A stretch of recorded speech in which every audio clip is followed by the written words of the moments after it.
o desenvolvimento de Uberlândia com muita paixão, mas essa paixão por Uberlândia me contagiou sempre. Então, na minha cabeça não tem outra cidade que se possa comparar a Uberlândia.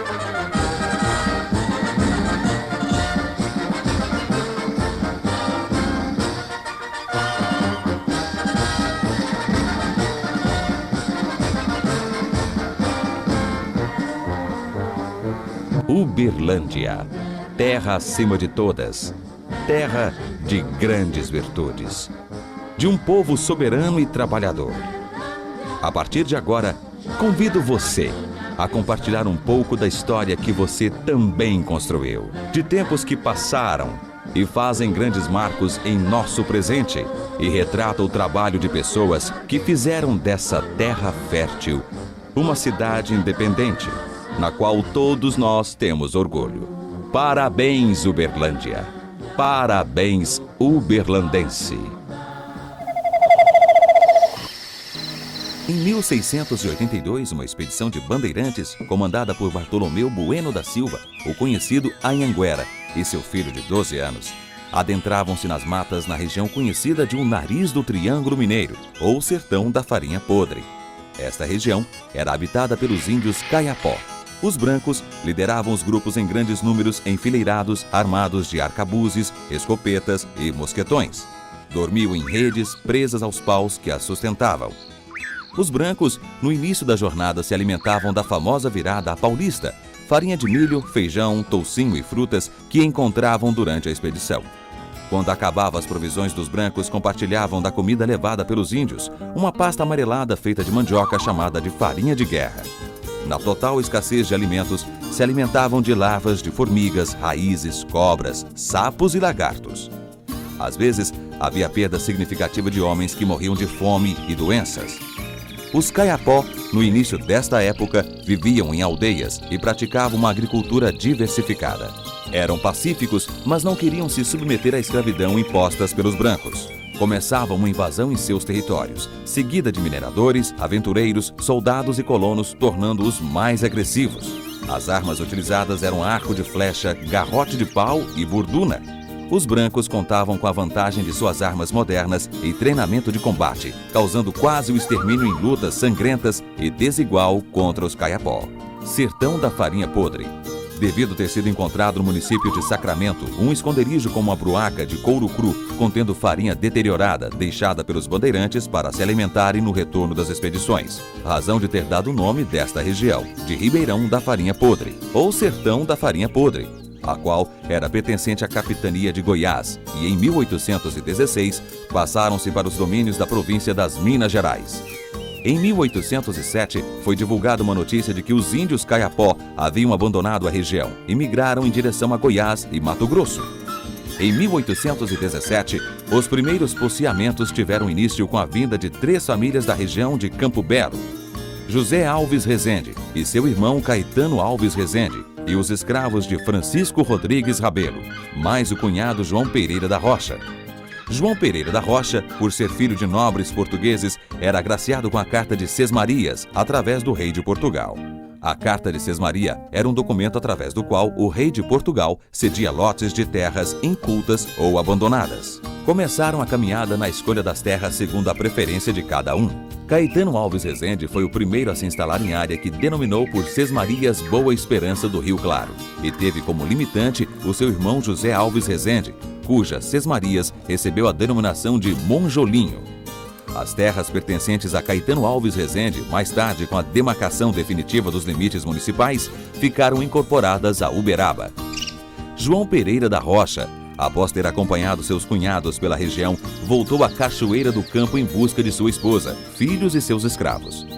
João Pereira da Rocha demarcou a área alcançada no dia 4 de outubro de 1818, dia de São Francisco de Assis. Ali ele instalou a sede das Sesmarias e denominou por Fazenda São Francisco, dando origem ao nosso município.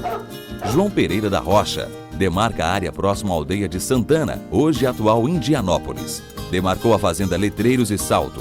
Após ter acampado às margens de um ribeirão, deu a ele o nome do santo comemorado nesse dia. Ribeirão São Pedro, fundação da cidade. Hoje, em nossa época atual, este ribeirão fica abaixo das vias da Avenida Rondon Pacheco. Próximo a ele, deixaram instalados um casal de escravos da família Lagoinha, posteriormente um bairro da cidade.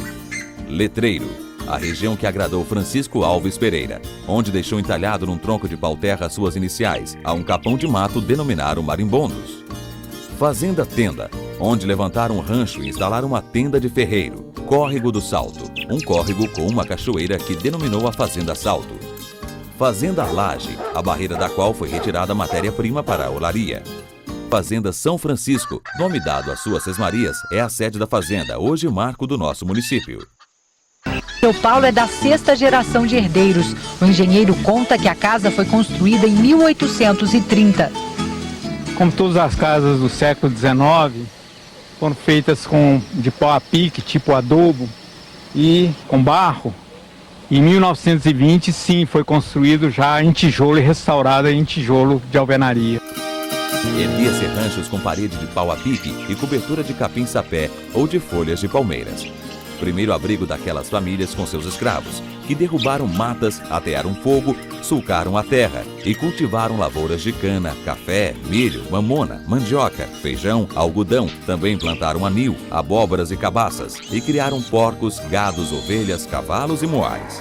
Foram instalados naquela sede instrumentos como engenho de cana, moinho de fubá, teares, tenda de ferreiro, engenho de serra e olaria. A canjica era substituta do arroz, pois não sabiam como cultivá-lo apesar de estarem sempre tentando. Existiam mais 3 modestos arraial: Uberaba, Prata e Sacramento. Começavam o intercâmbio com a cidade de Uberaba. Levavam gêneros alimentícios tais como toucinho, polvilho, rapadura, farinha e outras produções da região. Firmou-se um elo comercial com Rio e São Paulo, levando daqui o anil e trazendo na volta o valioso sal. As fibras do algodão e de lã, pelo manuseio feminino, chegavam aos teares e se desdobravam em lençóis, cobertores, toalhas e vestuário da casa.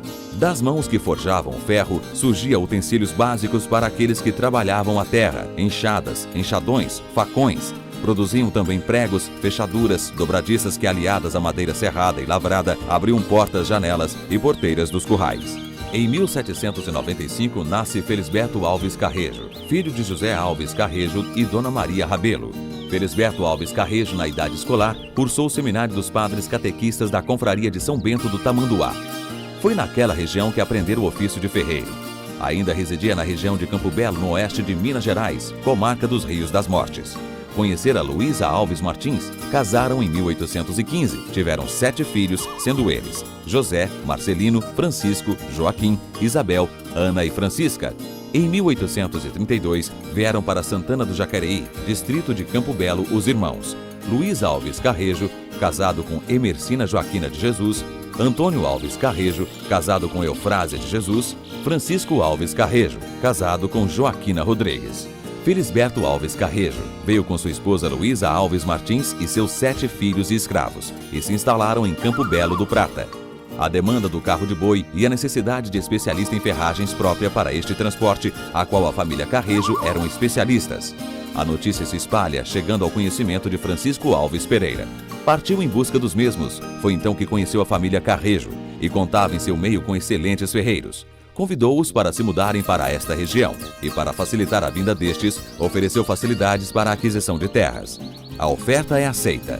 Felisberto Alves Carrejo e seus irmãos vieram para esta região e adquiriram terras em 27 de junho de 1835, as quais eram parte das terras do senhor João Pereira da Rocha e as propriedades de Joaquim José da Silva e José Diogo da Cunha. Ao se mudarem, trouxeram suas esposas, filhos, escravos, animais domésticos e apreciáveis quantias de viveiros, sementes e instrumentos agrícolas. Em 1846, fizeram a divisão das terras das Sesmarias, ficando como proprietários Luiz com a fazenda Olhos d'Água, Francisco com a fazenda Laje, Antônio com a fazenda Marimbondos, Felisberto Alves Carrejo com a fazenda Tenda. Constituída esta agregação, ficou esse núcleo civilizado conhecido como Carrejos. Seguindo o itinerário dos irmãos Carrejos, vieram para esta região as famílias Oliveiras, Formiga, Candeias e de outros locais da província, as famílias Peixoto, Moraes, Barbosa, Rodrigues, Gomes, Martins, Ferreiras e Carvalho, as quais instalaram-se às margens do córrego São Pedro e somaram-se a este contingente e aos escravos antes deixados por João Pereira da Rocha. configurou o início do povoado na região hoje conhecido como Fundinho. Neste local, João Pereira da Rocha ergueu um cruzeiro e construiu um rancho de sapé, que funcionava como capela, onde se reuniam para rezar terços, fazer festas e leilões. Aliaram-se às novas famílias em tempos difíceis, onde a terra bruta era desafiada. Mas enfim, devido a muita luta e suor, desmatavam e criavam seus rebanhos de gado nas pastarias dos campos nativos. Começavam as atividades de produção, e a primeira indústria a entrar em atividade foi a tenda de ferreiro. Porque as pessoas às vezes comentam muitas administrações e se esquece de ir lá no começo para buscar os administradores. Nós tivemos, inclusive, o primeiro presidente do Conselho de Uberlândia, Felisberto Carrejo, não é? Era um metalúrgico. Ele tinha uma tenda de ferreiro, mas era a metalurgia da época.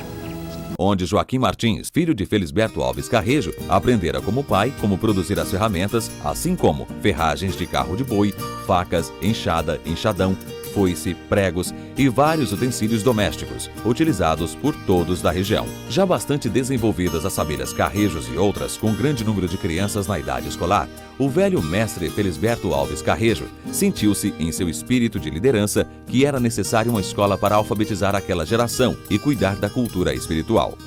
É construída uma escola na Fazenda Tenda.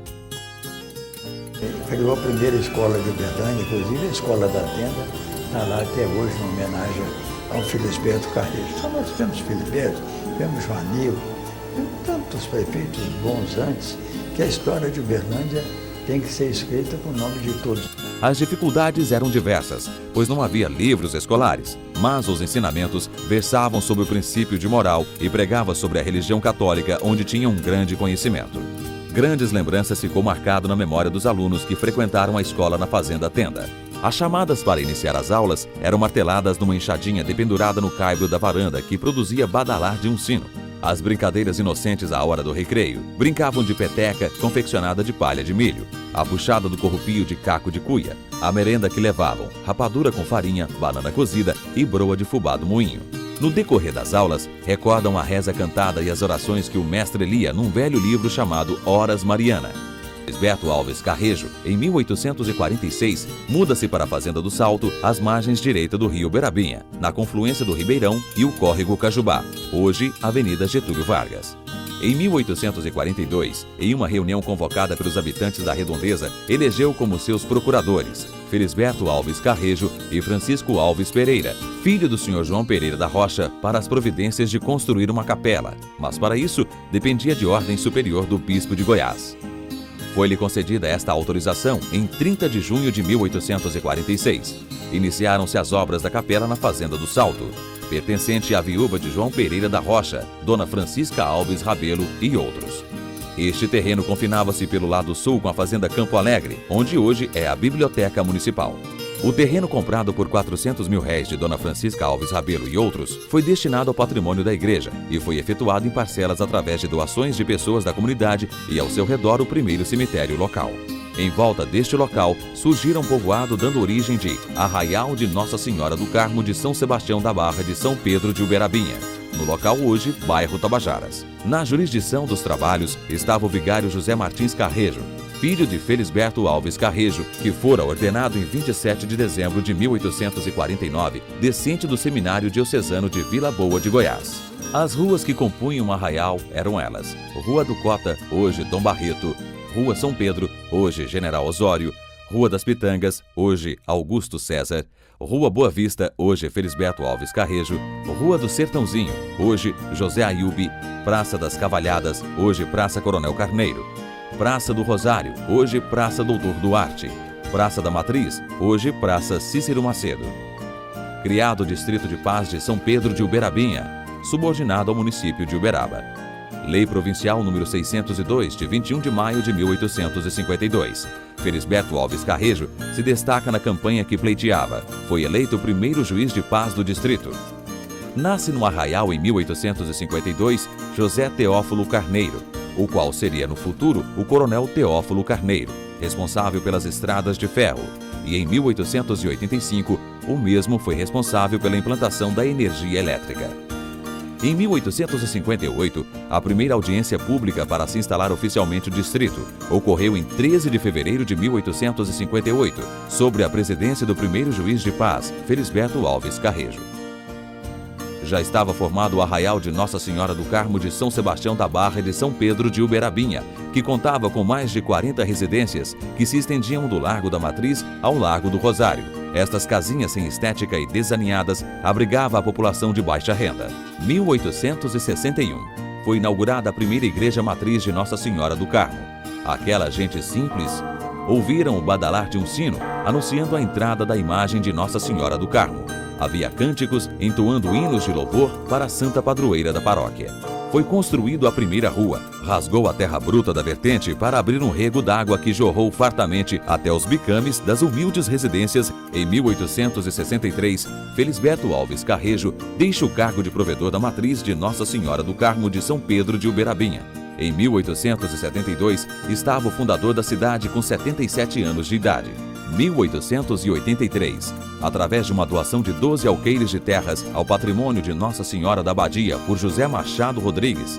Esta se situava às margens esquerda do córrego São Pedro e deram origem a um bairro denominado Patrimônio da Abadia. O bairro Patrimônio abrigou os trabalhadores de baixa renda, principalmente os negros que, após a abolição da escravatura, conseguiram da paróquia terrenos através de contratos. Construíram seus ranchos, trabalhavam assalariados em chácaras e fazendas. São Pedro de Uberabinha, nessa época, tinha, segundo Arantes, mais ou menos 14 mil habitantes. Nascido e criado aqui em Uberlândia, nascido no bairro Patrimônio, e nasci aqui em 1941. Tenho orgulho de ser filho daqui do Patrimônio, filho do primeiro bairro de Uberlândia, um bairro que tem uma tradição de uma cultura, graças a Deus, imensa. Que aqui nasceu Congada, escola de samba, folia de reis, muitas outras tradições, né? Folclore. Ninguém queria terreno aqui nem de graça, por causa que era um bairro muito pobre, né? E mais de pessoas negras. Os escravos trabalhavam numa fazenda aqui para cima. Então terminou, quando acabou a escravidão, ficaram alguns escravos aqui no bairro Patrimônio. Tem 30 anos que penso. Eu mudei para cá em 1976, até hoje. Conheço o bairro Patrimônio, não tinha asfalto, tinha iluminação pública, mas bem precária. Meu nome é Maria Helena de Oliveira Souza. Tenho muita honra de viver no bairro Patrimônio. Quando eu cheguei no bairro Patrimônio, eu nasci em 1944 e então não tinha, era muita dificuldade porque não existia escola, não tinha luz, não tinha água no bairro, não tinha nada. Quando chegou a luz e a água, foi uma vitória. Uma graça muito grande, porque teve muita energia. Quando eu, morando no bairro, a primeira televisão que teve no bairro foi a minha. Então ficava cheio de gente para assistir a televisão. E vivo até hoje no bairro Patrimônio, com todas as dificuldades, que agora melhorou bastante. Melhorou bastante agora. 1883. A primeira agência postal, o Correio, é instalado no município. 1884. Iniciava-se as atividades da primeira casa comercial de secos e molhados, de propriedade do Sr. Custódio Pereira e Anísio Vilela. 1888. Acontece a emancipação da vila de São Pedro de Uberabinha, por decreto do governo provincial, graças a Augusto César Freitas e Souza e o padre João Dantas Barbosa, o vigário Dantas.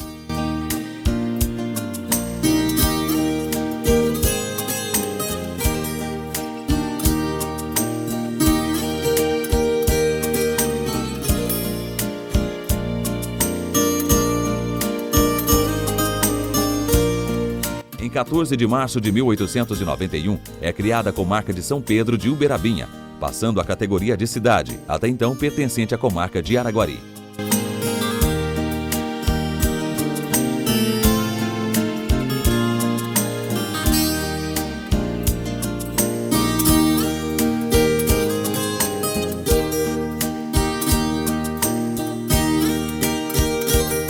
De março de 1892, primeira Câmara Municipal. O primeiro juiz da comarca, o magistrado Duarte Pimentel de Ulloa, permaneceu no cargo por 36 anos e a ele coube a instalação do primeiro fórum na Praça dos Bambus, hoje atual Praça Tubal Vilela. Em 1895, foi inaugurada a primeira estrada de ferro, fundada por José Teófilo Carneiro. 1897, o primeiro jornal da cidade, A Reforma. Após a exibição deste semanário, surge outros, Gazeta de Uberabinha, Cidade de Uberabinha, A Semana e A Nova Era. Os jornais foram sem dúvida um meio de informações, os quais notificavam os acontecimentos. Era impresso notícias regionais, nacionais e internacionais. Podemos conferir através de anúncios e publicidade daquela época.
Em 28 de novembro de 1909, inauguração do Teatro São Pedro, de propriedade do Sr. Custódio da Costa Pereira.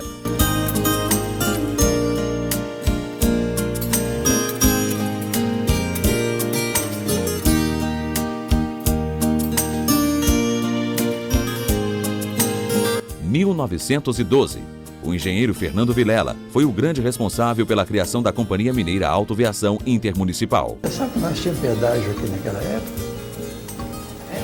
Pagava pedágio. Essas estradas aqui foram feitas por particular, foi feita por governo, não. Quem construiu as estradas de Uberlândia e as estradas do sudoeste de Goiás foi Fernando Vilela e o irmão dele. Ele é que construiu na parte de Minas, ele fez daqui Tupaciguara e Tumbiara, na Batinguara, Monte Alegre, Batinguara e Tumbiara também, Canal Centralina, e foi ele que estava em Canal São Simão. A luz elétrica chegou à cidade em 1909 pela Companhia Força e Luz de Uberabinha. Pertencia à família do Coronel Carneiro. Foi construída então a primeira usina de Cachoeira do Salto, com potência de 1000 HP, e serviu a cidade por 40 anos. E o Coronel José Teófilo Carneiro, que era um líder, um homem formidável, muito avançado, e ele era muito amigo do coronel chefe político lá de Uberaba. E em determinado momento da vida dele, ele foi convidado para ir a Uberaba para inaugurar uma usina elétrica, para participar na cerimônia de inauguração de uma usina elétrica. E ele foi realmente inaugurar uma pequena usina também lá em Uberaba, mas ele ficou com aquilo na cabeça e preocupado. Quando ele se despediu no retorno a Uberlândia, ele disse para o companheiro dele de Uberaba: ó, compadre, você está de parabéns, isso é uma maravilha, é por isso que Uberaba está progredindo tanto, mas eu vou te deixar aqui uma afirmação. Eu vou te convidar dentro de 1 ano, 2 anos, para você inaugurar, a inauguração da usina de Uberlândia. Eu vou construir. José Teófilo Carneiro lutava obstinadamente por suas ideias, trazendo o desenvolvimento econômico da cidade. Por sua influência e insistência, os trilhos da Mogiana rasgam o cerrado, chegando a Uberabinha. Parece que em 1912, a extensão da estrada de ferro, naquela época era Mogiana, que veio a Uberlândia e foi a Araguari. Então ficou parada em Araguari muito tempo. Depois ela continuou para Goiás e hoje ela está interligada praticamente com o Brasil inteiro. A construção da ponte Afonso Pena consolidou os elos comerciais. Nesta mesma época, já possibilitava transporte de produtos e passageiros entre 32 cidades de Goiás e Minas Gerais. A construção da ponte para Itumbiara, que foi uma época bonita de Uberlândia, e que naquela época, parece que o Joanico era o prefeito aqui, e ele que foi um dos que implantaram a ideia, conseguiu politicamente a construção da ponte. Mas não, eles fizeram um teste da ponte lá que deve ser lembrado. É interessante, foi inteligente. Eles não tinham como conferir a capacidade da ponte. E o que eles fizeram? Com o que eles tinham, que era boi, eles fecharam um lado da ponte e enfiaram 1000 boi dentro da ponte. E cabe 1000 boi dentro da ponte. E a ponte ficou lá balançando. Pensa, né? Aguentou bonito, teve nada, não fez diferença nenhuma. Quando foi da inauguração da ponte lá em Itumbiara, foi convidado, porque ele foi companheiro para construir a ponte, mas foi a cavalo. Não tinha carro, não tinha estrada, não tinha nada. E isso em 1912, 13 ou 14, não sei. 1917, construção do Paço Municipal, edifício de 2 pavimentos, arrebatou os sentimentos dos moradores da cidade. Os traços, a beleza das cores, a dimensão das formas influenciavam um novo perfil de construção. As disputas políticas entre os partidos dos Cocões, PRM, e dos Coiós, PRC, oposição, era bastante comentado pelos moradores, iniciando uma nova fase do progresso. A partir da década de 1920, intensificaram-se as modificações no conteúdo e formas da cidade. O crescimento populacional impôs novas necessidades caracterizadas, principalmente pela incorporação de áreas agrícolas e a intensa construção de moradias.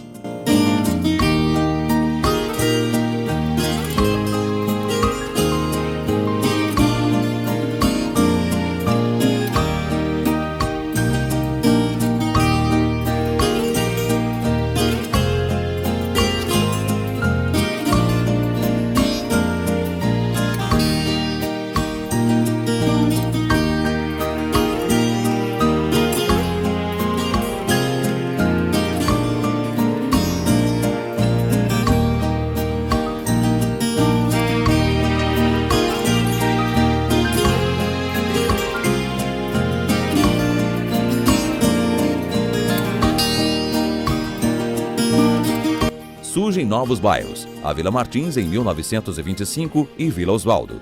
Saída de uma matinê, Cine Teatro Uberlândia 1928, hoje Cine Bristol. 19 de outubro de 1929. Uberabinha passa a se chamar Uberlândia.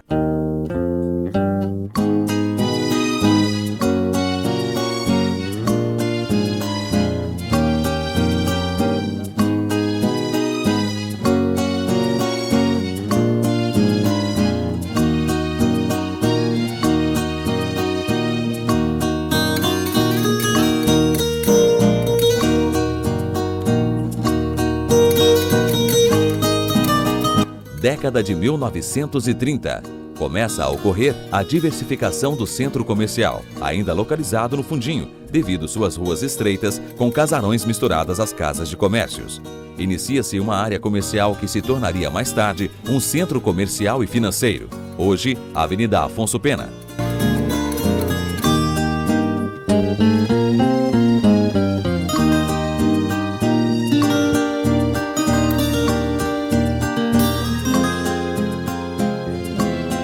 Nessa mesma época, uma divisão do espaço, as classes dominantes se agruparam em áreas específicas. Suas mansões se espalhavam pela Avenida João Pinheiro, Cipriano Del Fávero e nas proximidades da Praça da Liberdade, hoje Praça Clarimundo Carneiro.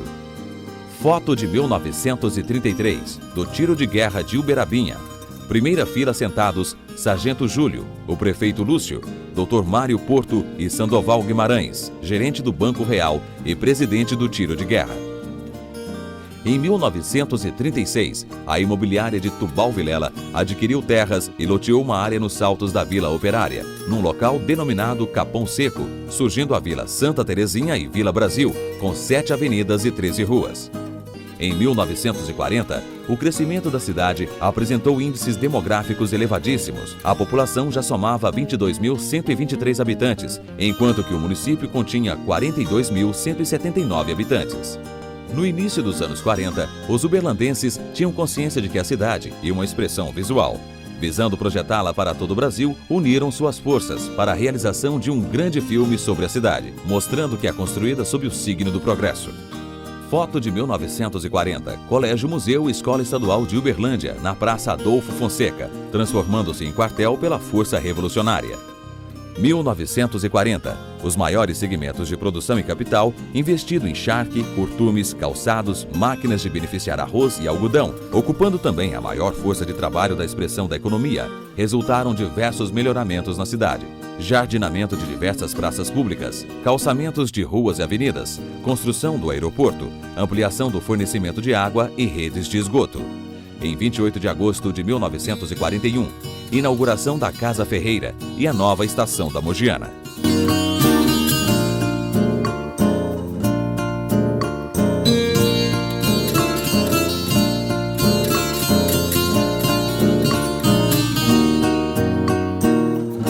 Em 1945, a cidade se prepara para receber o candidato à presidência da República, Brigadeiro Eduardo Gomes.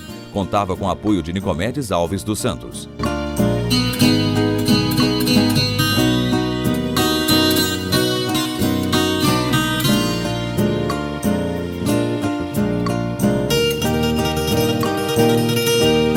Esse sonho com a Uberlândia foi sempre, eu sempre gostei muito.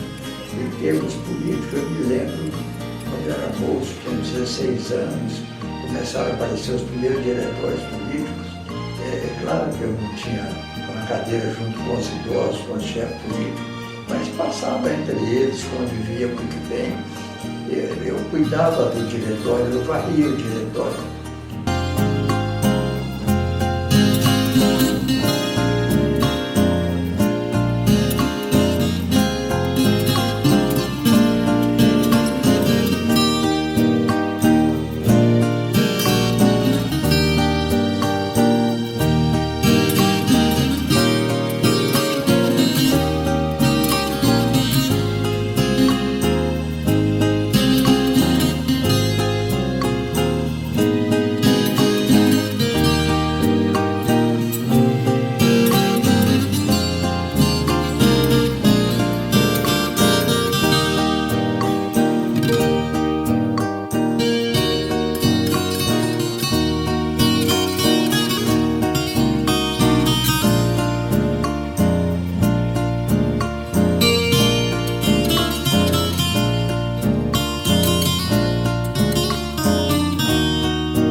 Tubal Vilela preocupa-se principalmente com a classe trabalhadora de baixa renda, financiando seus lotes e casas a preços baixos. Podemos constatar pela fala de um de seus compradores. Tubal Vilela queria que cada uberlandense tivesse sua casa própria a preços baixos e, quando a gente não podia pagar, aceitava qualquer objeto como recebimento da dívida. Com isso, formou um museu de sua propriedade. 1954. Festa eleitoral para a campanha de candidato a prefeito Afrânio Rodrigues da Cunha. Ironicamente, em frente ao cinema, exibiu um filme que conta uma história de corrupção política. Entrada dos homens sem lei.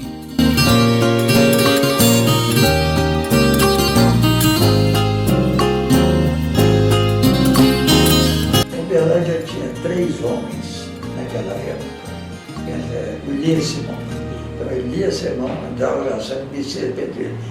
3 homens, todos eles empresários serialistas. Esses 3 homens valiam mais do que o Banco do Brasil. Eles patrocinavam a agricultura da região. É um fenômeno, os 3 homens.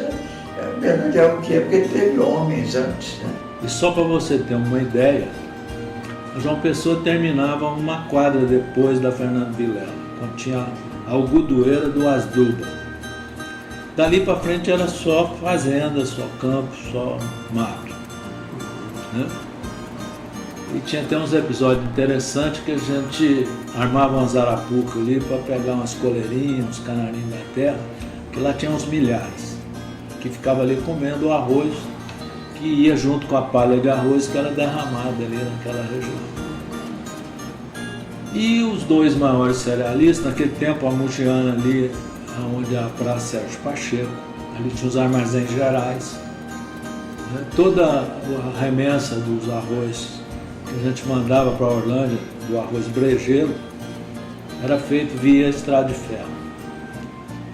Então, aquela região ali tinha diversas máquinas de arroz, tinha o pessoal do Silvio Vasconcelos, Meireles, né, os pedreiros, Simão. E Uberlândia mandava para São Paulo, beneficiado, toda uma média aí de uns 500 mil sacos de arroz naquela época. E quem fornecia muito para Uberlândia, porque Uberlândia era naquele tempo uma terra de cerrado, uma terra pobre, e não produzia arroz. Quem produzia arroz era Itumbiara, era Ituiutaba, que eram os grandes produtores. Itumbiara, Panamá, Bom Jesus, a gente comprava muito arroz em casca por ali para beneficiar em Uberlândia. Então Uberlândia é aquela cidade que tem a vocação mercantilista. Ela comprava na região e vendia em São Paulo. Isso era Uberlândia. Outra coisa que me vem muito na memória como fato de Uberlândia também foi o Praia Clube. Não diria que foi no seu início, mas quase no seu início, onde a estrutura não era essa estrutura de hoje, mas era uma estrutura que dava um conforto para as pessoas de Uberlândia. O Praia tem uma história interessante.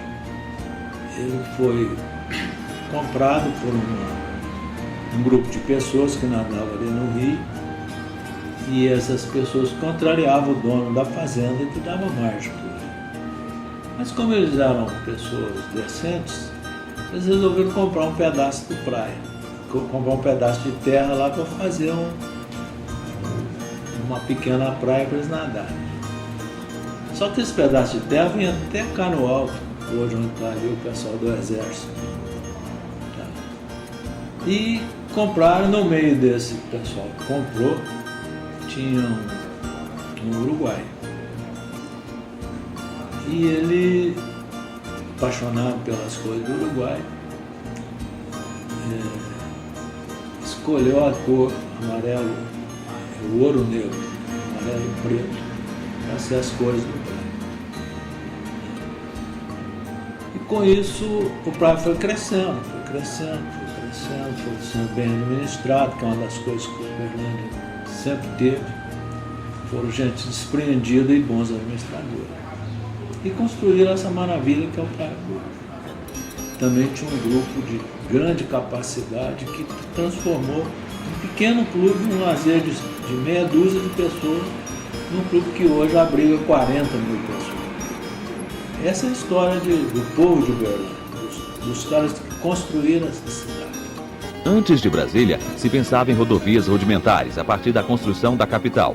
Houve uma sistematização dos rumos rodoviários. A construção de Brasília, que foi muito importante para Uberlândia, e tivemos, como produto da Revolução, que é Rondon Pacheco, o Rondon era um homem de confiança, foi ministro dos governos da Revolução. Então, isso, todas as estradas de Uberlândia praticamente foram asfaltadas em função do que a Revolução começou. Nós tivemos realmente a Revolução e Juscelino Kubitschek. Foram os grandes instrumentos de desenvolvimento que nós tivemos aqui em Uberlândia. O meu sogro era chefe político do comércio, né? E ele queria que eu fosse. Quando eu fui vereador, eu não aceitei ele, que me obrigou a ser. É mesmo? Ele me enganou. Foi só para... quando tinha que assinar um livro, porque eu não queria ser vereador mesmo, nunca me senti muito bem no legislativo. E eu fui falando não, até que chegou um dia que não podia assinar mais. Então eu fiz os meus cálculos. Agora, sexta-feira vai ser o último dia, eu vou cair fora sexta-feira de madrugada e só vou voltar aqui segunda. E viajei, realmente sumi. Chegou segunda-feira, estou lá em casa, cheguei da viagem para descansar um pouquinho, chega o senhor no comércio. Tudo bem, foi bem de viagem. Foi ótimo, senhor no comércio. Eu falei, você pensou muito na candidatura, na viagem? Eu falei, senhor no comércio. Pensei a viagem inteira, mas agora não adianta falar mais, que passou a hora. Não é que não pode assinar, não tem candidatura, né? Eu falei, não, tudo bem. Eu estou te perguntando, se eu tiver, hoje você aceitaria, se eu te pedir agora, você aceita? Eu falei, aceito, fazer gosto do senhor, porque não pode mais, ué. Ele falou, pode sim. O livro está comigo lá dentro do carro. Mas me pegou danado velho, mas me pegou bonito mesmo. Nascido em 1946, vivendo em Uberlândia praticamente toda a minha vida, quero dizer que Uberlândia sempre foi um desafio. Por que isso? As pessoas são desafiadas para que realmente mostrem a sua qualidade. Isso é uma coisa que a gente deve gravar bem. Aqui em Uberlândia não vence aquele que tem, talvez, os melhores dotes, as melhores fortunas. Vence aquele que acredita. Eu me considero como um daqueles que acreditaram. Vindo de uma família humilde, criado pela minha avó, pelos meus tios, pelo meu pai. Aos 13 anos de idade, comecei a trabalhar numa agência bancária, varrendo o chão, atendendo campainha. E nessas instituições de coisas, quero dizer que muita coisa foi referência para mim. As escolas que estudei, por exemplo, o Colégio das Freiras. Me lembro ainda de calças curtas, das freiras. E aconteceu um fato importante ali no colégio. Eu sempre levava a minha merenda, muito bem arrumada pela minha avó, e na hora do recreio eu sempre às vezes observava que eu estava com uma merenda diferente. Porque eu pegava a minha merenda e dividia com os outros. E pegava a do outro para mim, que talvez não era uma merenda da qualidade daquela que eu tinha levado. Então veja um fato que me mostrou muito ali no colégio, pela convivência das freiras com os alunos. Os times de futebol, papai e mamãe. E por que não dizer também uma referência minha de Uberlândia?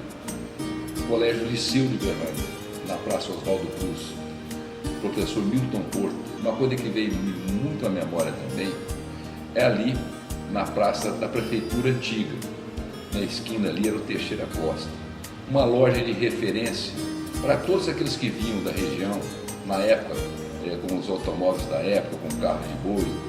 Oscar Miranda, também na esquina da Praça do Museu, o Galeano, aqui na esquina da Avenida Floriano Peixoto também, um armazém muito tradicional, os primeiros desenvolvimentos da cidade, o primeiro calçamento de paralelepípedo da Avenida Afonso Pena.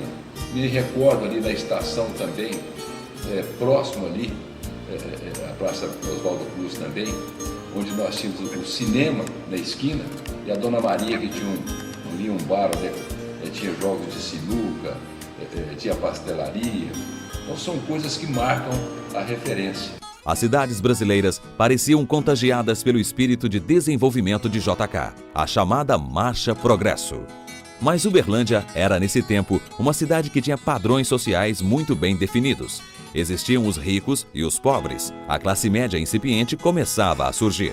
Os ricos, na maioria fazendeiros, e seus agregados comandavam a cidade em parceria com a igreja. A classe média ia se formando através das profissões de gerente de banco e de lojas, donos de postos de gasolina e de transportadoras e outros. Essas posições sociais bem definidas não se davam de forma harmônica. As desigualdades sociais aprofundavam-se. Portanto, o que havia por trás desta ideologia progressista era a ideia das vantagens. Essa política trazia vários problemas para a nação em geral. Uma coisa que não foi boa para Uberlândia, e parece também na década de 60, foi o quebra-quebra que houve aqui. O quebra-quebra e saques ocorreram num contexto histórico marcado pelo aumento constante do custo de vida pela inflação ascendentes nos últimos anos no governo de Juscelino Kubitschek. No caso específico Uberlândia, ponto de passagem nas rotas que demandavam Brasília, o crescimento populacional agrava ainda mais as condições de vida da maioria da população. Por outro lado, os comerciantes desrespeitavam sistematicamente qualquer controle de preço imposto pelo governo federal. Foto revista O Cruzeiro, em 7 de fevereiro de 1959. Uberlândia, militarmente ocupada com a chegada do delegado da Ordem Política e Social de Belo Horizonte, acompanhado de vários investidores. Os soldados, então, magnificamente armados e com ordens enérgicas para agir contra qualquer hostilidade, podendo atirar para matar. Tudo começa no Cine Teatro Uberlândia. Devido ao aumento nos ingressos, a multidão enfurecida inicia-se a depedrar a entrada e a sala de espera. Em seguida, o escritório e a sala de projeção. A multidão em fúria então se desloca para o Cine Regente, sua tela que naquele momento exibia o Meninão com Jerry Lewis. Começa o quebra-quebra. E não dizer também da referência do Bar da Mineira, porque você ia sempre aos domingos, ali no cinema, na Avenida Afonso Pena, inclusive de propriedade do Show de Comédia lá no Santos, e depois você descia para o Bar da Mineira para tomar um guaraná e comer um pastel, e sempre ali no convívio com as moças da época, com as pessoas. Então isso tudo coisa que marca, por exemplo, esse início de vida de uma criança e de um jovem na cidade de Uberlândia.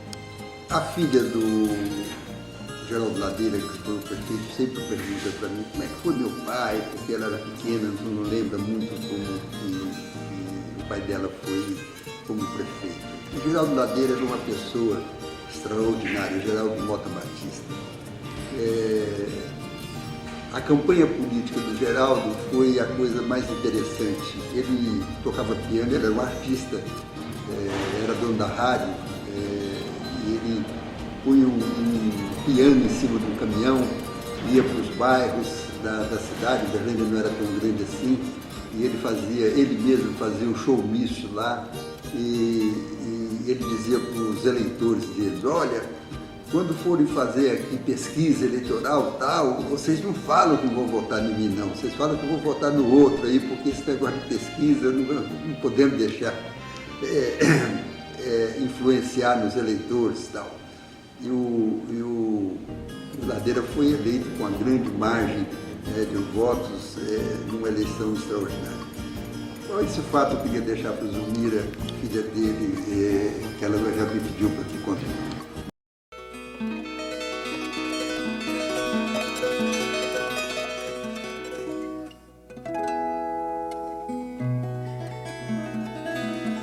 Na Avenida Afonso Pena também, na esquina com a Tenente Montes, nós tínhamos ali o Posto da Avenida, que era um posto tradicional na cidade.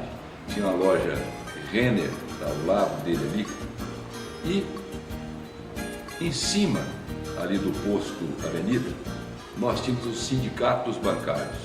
Quando eu mencionei que eu comecei minha vida trabalhando no banco, o Sindicato dos Bancários foi a minha casa também. Ali eu comecei, posso-se dizer, a minha vida sindical. Entrei como associado do sindicato, participei das manifestações da categoria e quero dizer, foi ali que eu participei da minha primeira greve, nas ruas de Uberlândia, desfilando com bandeiras e defendendo a categoria dos bancários.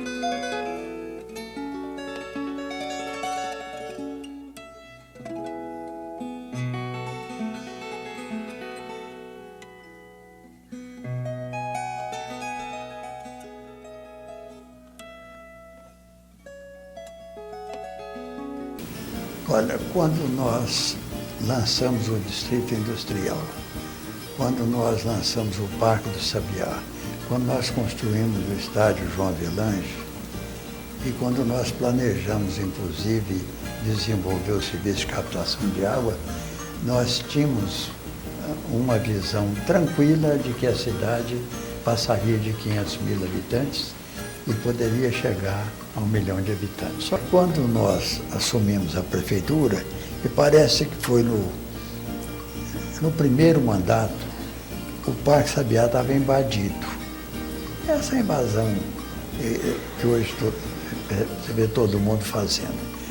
Então, nós procuramos os advogados da prefeitura para ver como é que se podia fazer, porque ele era um patrimônio da prefeitura. Mas recebemos orientação e tomamos providências jurídicas, mas naquele mandato nós ainda não conseguimos liberar a área do Parque Sabiá, porque o primeiro mandato foi só de 2 anos.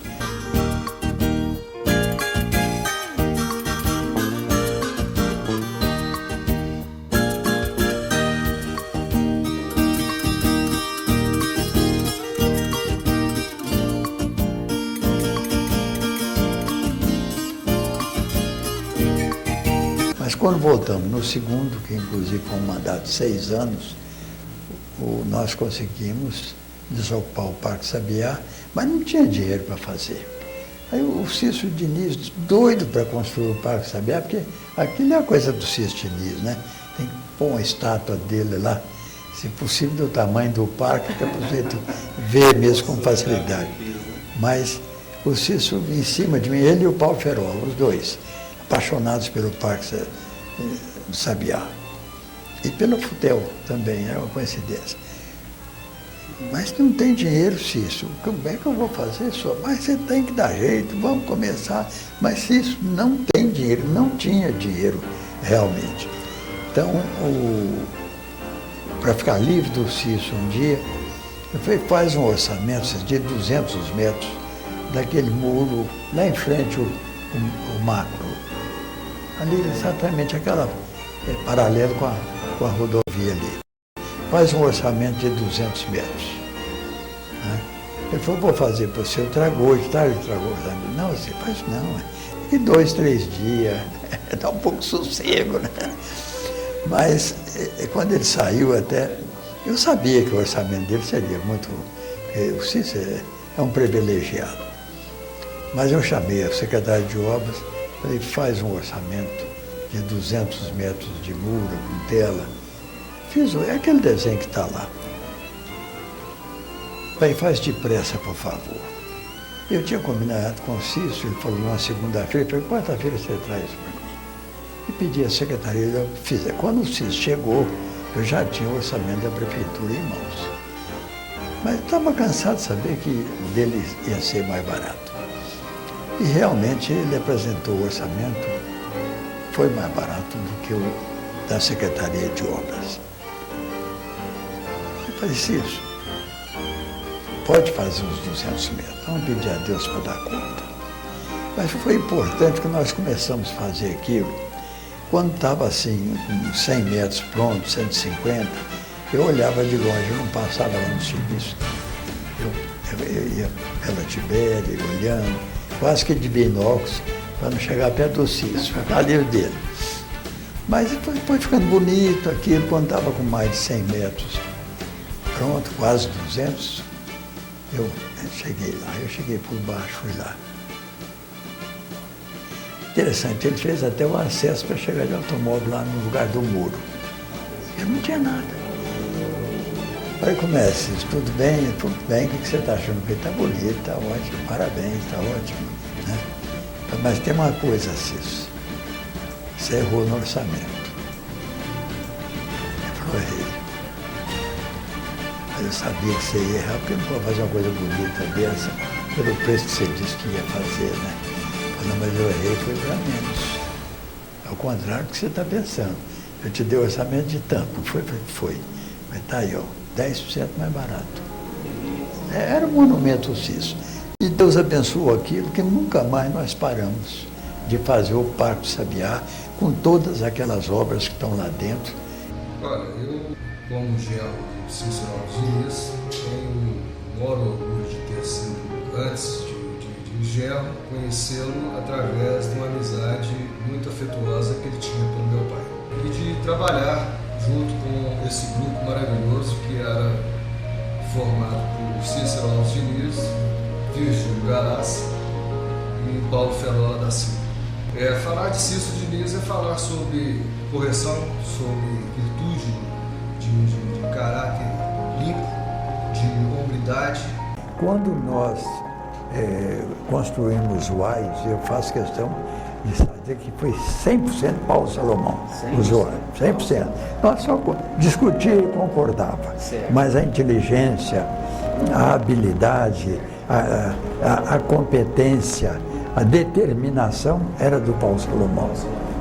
O hospital escola era a única estrutura realmente que oferecia os serviços de saúde à nossa comunidade e que, como toda grande estrutura, chega um período, ela estaciona e não consegue mais atender a necessidade da população. E nós fizemos no ano de 1990 um plano diretor de saúde do município de Uberlândia, onde nós detectamos todas as necessidades do sistema, o que precisava ser reorganizado, o que precisava ser construído.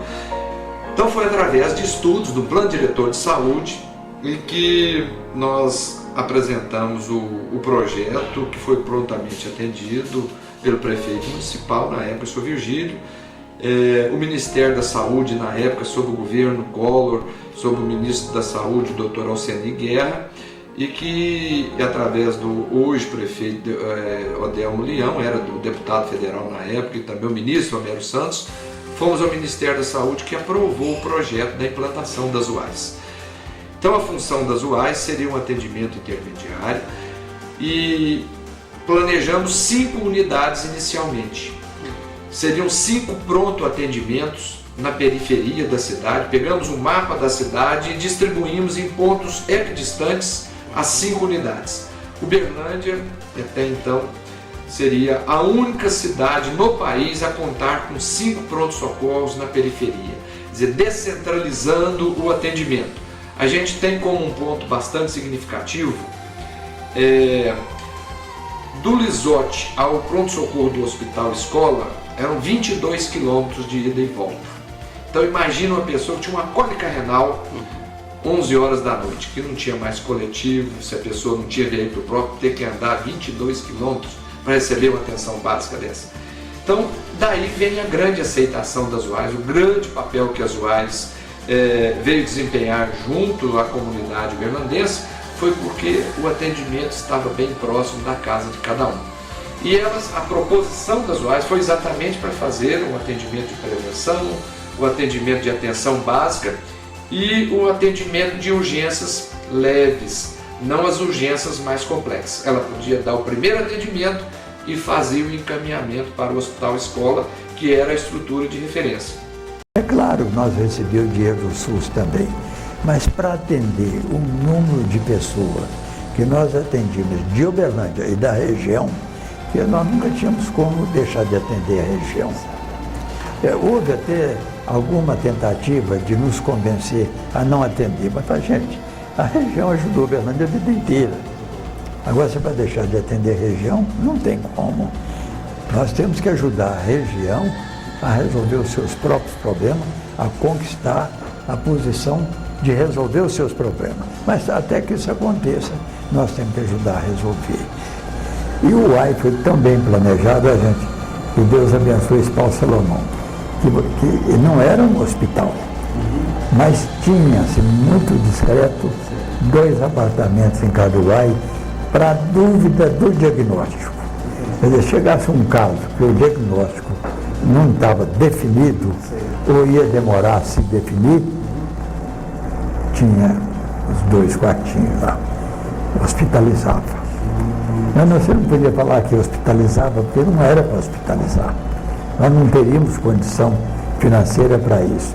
Mas na dúvida do diagnóstico, podia hospitalizar. Se você falar em saúde Uberlândia e não falar no Paulo Salomão, vai ser um pecado nesses próximos 1000 anos.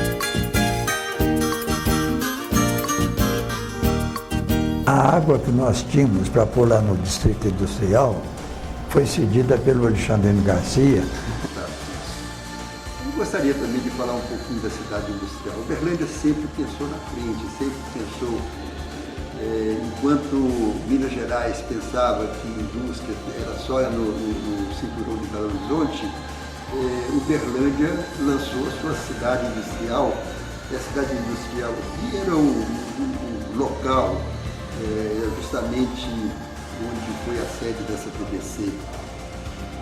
E Na ocasião, o Virgílio era prefeito, o Chico Rivalino era o seu vice-prefeito responsável pela cidade industrial, e quando todo o arruamento, toda a infraestrutura da cidade industrial estava pronta para ser inaugurado, o poço artesiano que furaram não conseguiu dar água.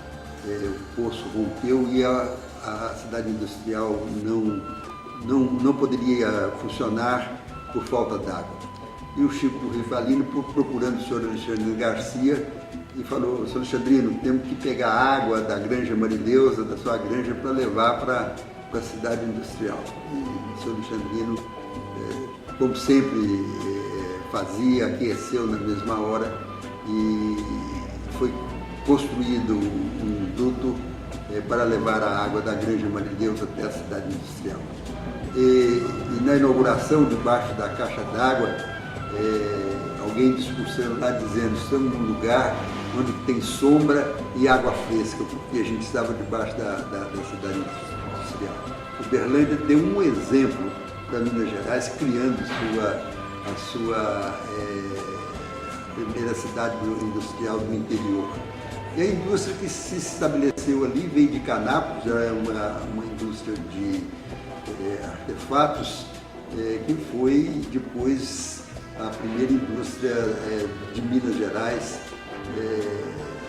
Foi bastante interessante. Então, a conquista da cidade industrial de Uberlândia é uma conquista do povo de Uberlândia, dos nossos políticos de então. Chico Raul deu carta branca para nós e nós construímos o primeiro distrito industrial municipal do Brasil. Isso foi tão importante que deu chance para o Rondon trazer o presidente Castelo Branco Uberlândia para inaugurar o distrito industrial, que não é o que está aí, não. É o distrito industrial, a primeira etapa. Inaugurar um distritozinho desse tamanhozinho, né? Outra coisa que a Uberlândia sempre teve, escolas profissionalizantes, como tem hoje, não é? Uberlândia, você falou, a universidade. A universidade foi uma conquista de muitas décadas. Nós tivemos a primeira escola aqui de Direito, Dr. Jaci de Assis, depois foi desenvolvendo, até que chegou num ponto que foi contagiando todo mundo, e a liderança política de Uberlândia resolveu realmente conquistar uma universidade. E a universidade foi, e será sempre um marco, um grande marco de desenvolvimento de Uberlândia. Então, foi a primeira escola superior lá, foi a engenharia. Está lá até hoje. Né? Eu lembro quando da fundação da Escola de Medicina em Uberlândia. Foi lindo, nós fomos lá para cima, para o Moarama, viu? E tivemos que pedir aquela área, porque não tinha nem como comprar. A área foi doada, parece que 6 quadras naquela época, para pôr a Escola de Medicina. E a cada canto de Uberlândia que eu passo, eu me emociono. Sempre numa esquina, numa rua, eu vejo lá uma obra de cervejeiro. Um asfalto, um esgoto, uma boca de lobo, um rio despoluído, um córrego despoluído. Na zona rural eu vejo muito isso. E no sindicato rural, nas UAIs, no posto de saúde, na Universidade de Uberlândia, no Parque Industrial de Uberlândia. Eu estava lá no Marco Zero, no final dos anos 60, quando ele, era o Raul Pereira, o Dr. Rondon Pacheco e o Roberto Santos também. Vários políticos da época estavam ali conquistando para Uberlândia um grande espaço para gerar emprego e Uberlândia dar um salto no seu progresso.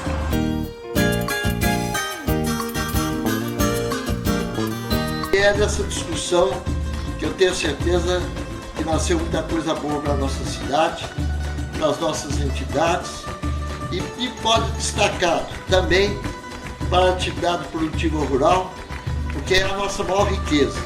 É o agronegócio através da produção primária, como também da produção industrializada, que tem feito principalmente a grandeza da nossa cidade, do nosso estado e até do nosso país.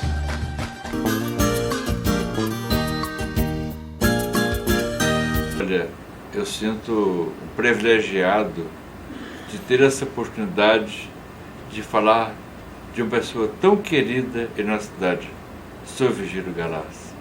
uma pessoa que estimamos muito pela obra que ele trouxe para Uberlândia e a nossa região.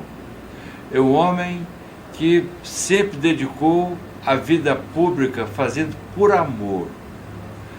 Ele fez com os companheiros que ele não esquece, um muito grato, todas aquelas pessoas que ajudam naquilo que se propõe a fazer da melhor forma possível, que o seu Vigílio fez aqui, estimulou aos empresários, o povo todo, a acreditar que Uberlândia é uma cidade maravilhosa, que tem gente boa, valorizando quem merece. Parece que estamos realmente num momento político, porque eu já estou há alguns anos gozando do ócio dignitatem, mas a política é muito sedutora e ela é também avassaladora. Ela não deixa um minuto sossegado quem foi político. Eu estou participando ativamente, graças a Deus, dos eventos que a cidade de Uberlândia tem vivido. Um momento é uma reunião na Associação Comercial, o outro é no CDL, o outro são os grandes eventos que vêm sendo anunciados pelo nosso prefeito, Odelmo Leão Carneiro, que nos enche de orgulho e de estímulo, porque é a certeza de que Uberlândia não pode parar. Uberlândia tem um mar. Aqui foi a sede da Fundação Brasil Central. Uberlândia tem o seu destino. Estejam certos, meus concidadãos, meus conterrâneos, minhas senhoras, meus senhores, que aqui está o velho varão que sustenta aquela chama de esperança, aquela chama ardente de confiança nos destinos da nossa terra. Muito obrigado.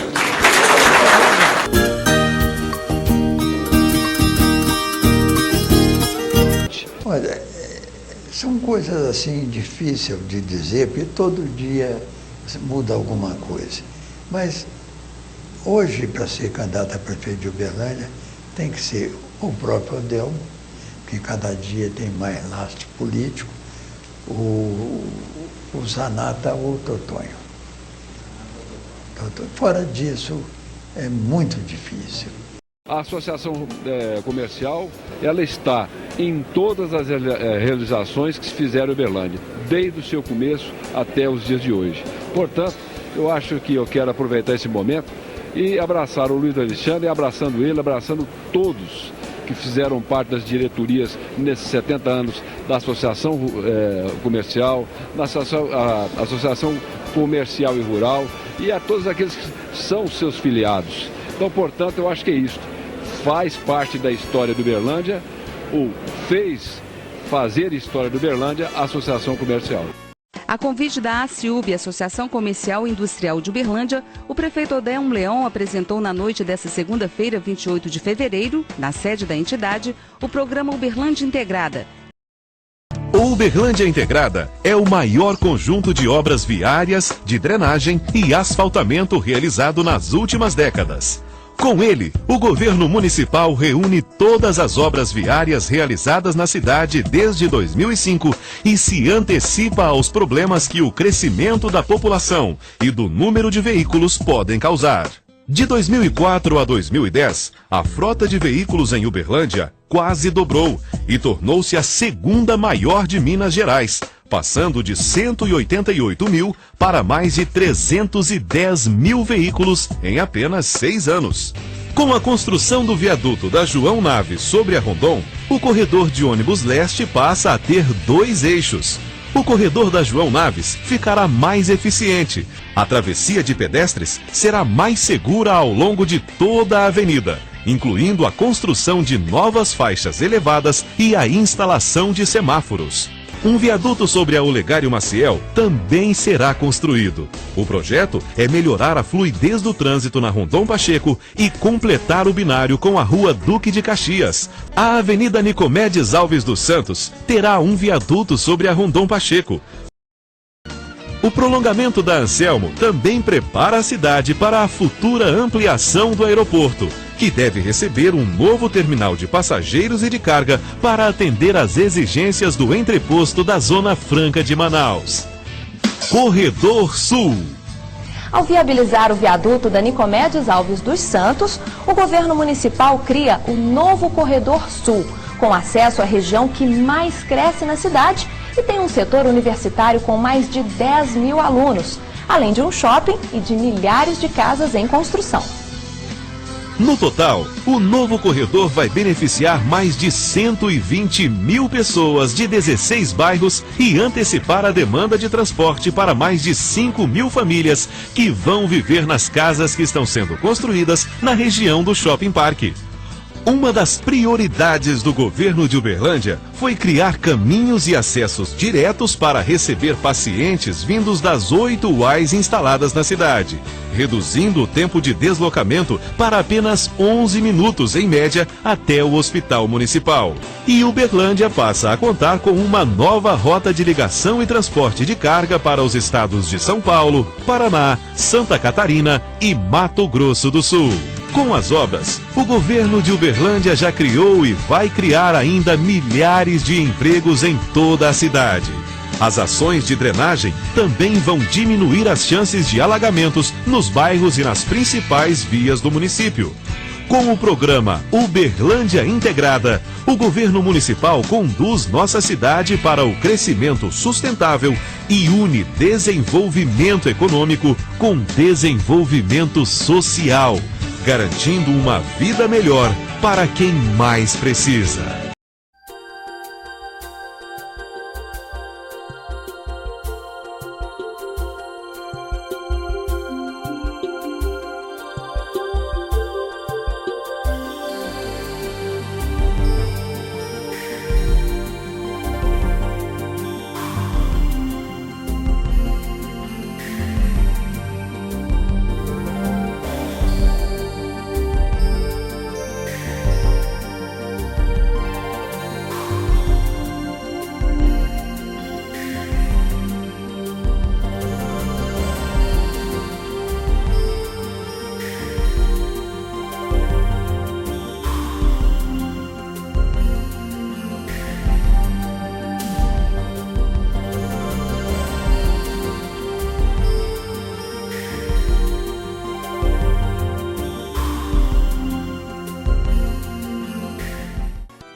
Esta é Uberlândia, uma cidade que passou por tempos de sertão da farinha podre, por tempos de Uberabinha, por tempos de independência, de ditadura, e ainda assim se posicionou em uma invejável situação.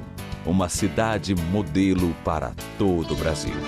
Seremos eternamente gratos às pessoas que aqui marcaram suas raízes e acreditaram na terra fértil que Uberlândia se tornará. Essa história se faz com passado glorioso, com presente de grandeza e com tudo isso, estamos alcançando um futuro promissor. Parabéns, Uberlândia, pelo seu sucesso!